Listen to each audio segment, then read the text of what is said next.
Ubu, ugu, ugu.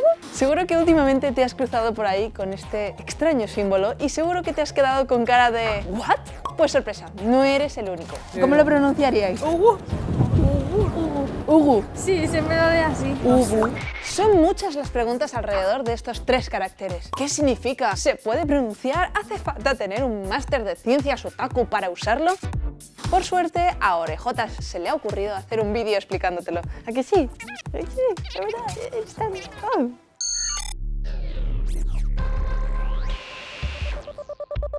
Oh. U. A ver, yo creo que lo primero de todo es saber cómo vamos a pronunciar esta cosa rara. En YouTube hemos encontrado un vídeo con más de 300.000 views que desvela el misterio. Mejor pensamos un plan B. Por suerte, en Twitter ya hay quien ha tomado cartas en el asunto y se lo ha preguntado a la RAE. Ahora sí que sí. Entendiendo que se refiere al emoticono, en español, si se quisiera leer como una palabra, se podría pronunciar ugu o se podría deletrear, como en el caso de XD, por XD. Pues misterio resuelto. Ubu se pronuncia ubu o ugu, como tú prefieras, pero la explicación de todo esto nos lleva a 2013. Al principio de los tiempos, esto solo era una carita sin más y no se pronunciaba de ninguna manera en concreto. Espera. ¿Dónde ves tú una carita? ¿Aquí? Tranquilidad, en un minuto te lo explico. Como te decía, en el 2013 alguien publicó esto en Tumblr. Ubu ya no será más que una cara para mí. Desde ahora se pronuncia Ubu. A lo que alguien le contestó, ¿se suponía que esto era una cara? Esto dio pie a 50.000 notas en este post. La cosa se hizo viral con memes y bromas por todas partes. Sí, amigos, era el principio de Ubu. Habían creado un monstruo súper amoroso. Pero no perdamos el hilo. Eso de que Ubu es una carita, o mejor dicho, un emoticono, coge por sorpresa a muchos. ¿Conocéis este símbolo? No. ¿Lo habéis visto alguna vez? Lo he visto, pero no sé. Si os dijera que es una carita...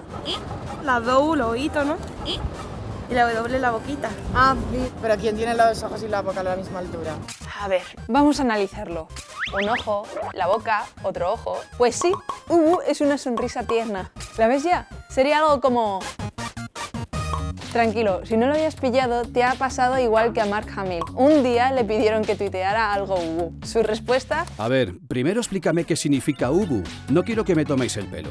Y yo no vacilaría al tío que ha salvado a la galaxia.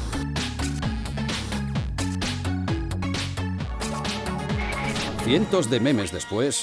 Mark se enteró de qué iba todo y quiso aportar al mundo su propio Ubu. Pero como en internet todo tiene que ser súper fuerte, súper awesome y súper lo más, con el paso de los años el significado de Ubu se ha ido exagerando. Si antes esto solo era qué tierno, ahora se acerca más a muero de ternura. Algo así como un síndrome de Stendhal a pequeña escala. El síndrome de Stendhal es la exagerada reacción fisiológica hacia el arte.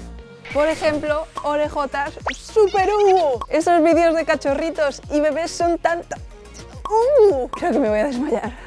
Pero resulta que muero de ternura no es el único significado de Ubu. En Tumblr, Twitter o Instagram hay quien lo usa para referirse a una sonrisa tímida.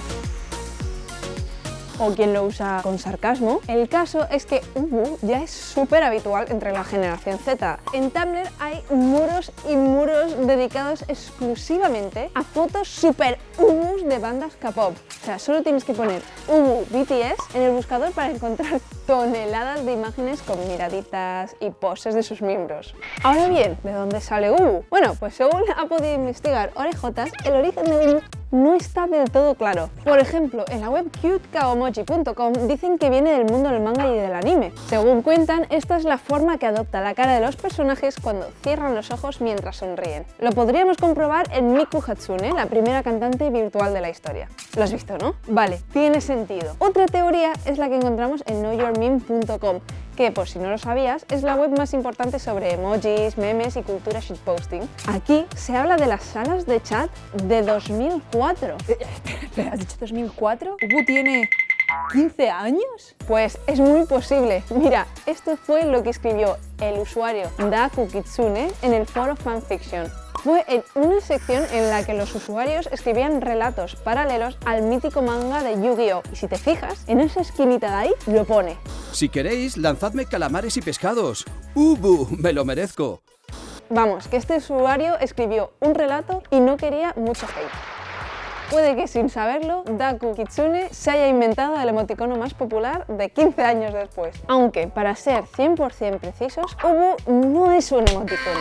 Lo cierto es que es un kaomochi, un emoticono japonés. Te explico, mientras que para los emoticonos a los que estamos acostumbrados tenemos que girar la cabeza, con los kaomochis no es necesario. Vamos a hacer un juego, vamos a enseñaros unas cuantas caritas, entonces vamos a ver si podéis adivinar qué es lo que se supone que la gente dice que son estos símbolos. Esta es nivel experto. Ni idea. Ni idea. Eso es un pescado. Ah, vale, la cabeza, la cola y la... Ahí está. ¡Qué fantasía! ¿Este qué dirías que es? Como asombrado, ¿no? De lo que está viendo. Cuando ves a un pibón y estás en yo no veo una gafas. Sigue el juego. Me apasiona. También es nivel experto. No tengo ni idea. Este es dos tetas caídas o una nariz. Los ojos cerrados. Se supone que es alguien muy cansado que se ha echado como la cabeza hacia adelante. Y este que busca su sugar daddy. Del dinero, de que ve los billetes. Estás viendo el money money. El dinero. Espera, manténme ese. Mira este kaomochi. Sería algo así como estar obsesionado con el dinero. ¿Y cómo dirías tú, en una sola palabra, que alguien está obsesionado con el dinero? No te molestes en pensarlo, ya te digo yo que no existe. Ahora, el siguiente paso sería encontrar una forma de pronunciarlo. Yo propongo SUS, S-U-S. A mí me suena bien. Si te fijas, Ubu no es solo una carita tonta sin más. Los primeros sistemas de escritura, los pictogramas, representaban formas concretas de la realidad. Objetos, animales, personas. Pero un emoticono o un kaomochi o un acrónimo como LOL representa algo mucho más abstracto. Emociones complejas, con matices que quizás puedan completar nuestro vocabulario diario. ¿Estaremos en los albores de un nuevo sistema de comunicación basado en emojis y kaomochis? ¿Traspasará la jerga de internet a la vida real? ¡Di adiós, orejotas! No te olvides de que tienes más contenidos como este en Play.es y si nos estás viendo en YouTube, no te olvides de suscribirte. Feliz orejotas. ¡Hasta luego!